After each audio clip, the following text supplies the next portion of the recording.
What do you make of this coming from the left? Because the left is supposed to debate ideas, right? We're supposed to be about ideas, free thought, and yet it's those very people who are trying to silence you. I'm amazed by this. I think what I've seen, and I could be wrong, is that what the left does is they put all the emphasis on justice, the concept of justice. And maybe what the right, rather classical liberals, because those are the people I identify with, and in the US they're called conservatives, sometimes libertarians. But what classical liberals do is they put the emphasis on freedom.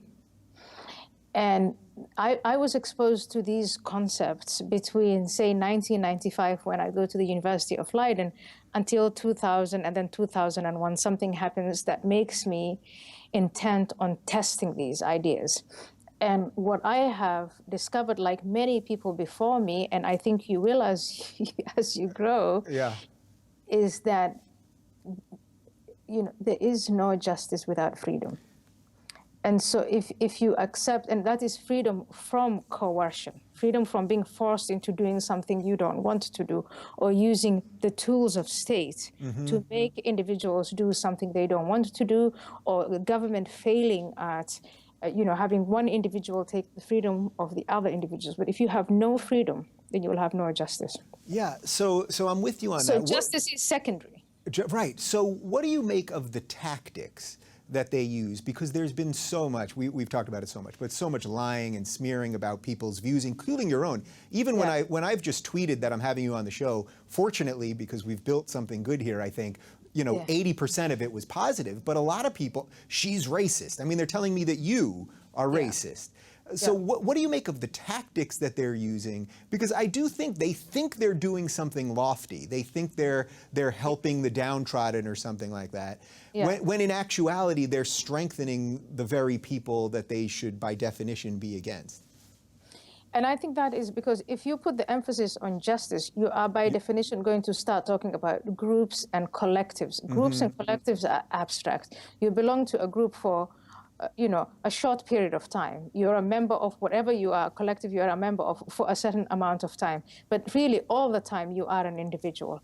So the basic arguments I used to have with the left, and I started out in the Netherlands, was, okay, so you want to protect the culture and the religion of this collective, and this collective is saying, if we don't practice our religion the way we used to back at home, we are just not happy, we feel deprived, we feel persecuted, we don't feel at home, and that has all kinds of a psychological effect on the entire group.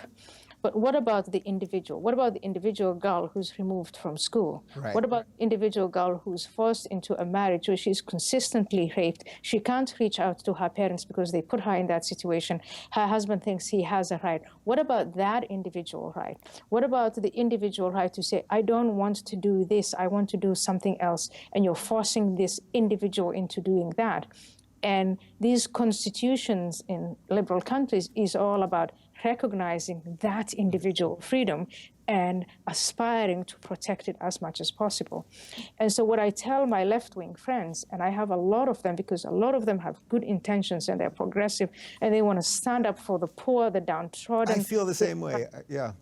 It's just to take them back to that unit that they can empathize with. If you're gay and you're on the left, and on the one hand, you belong to a movement, you're fighting for the right in America to marry.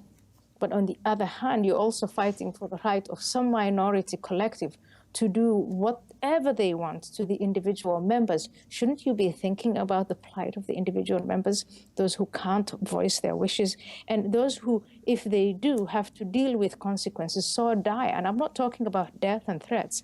I'm talking about your father looking you in the eye and telling you're no longer my daughter, I disown you.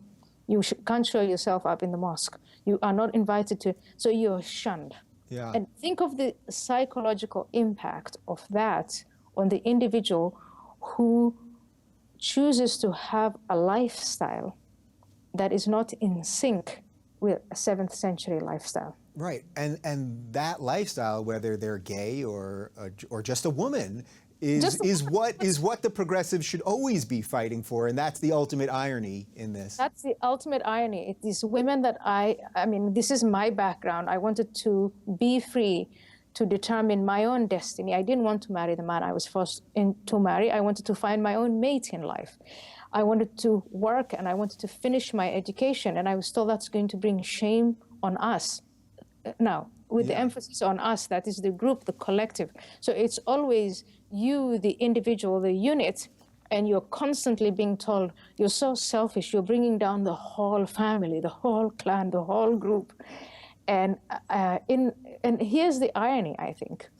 It used to be the left that would take up the defense of the weak. Mm-hmm.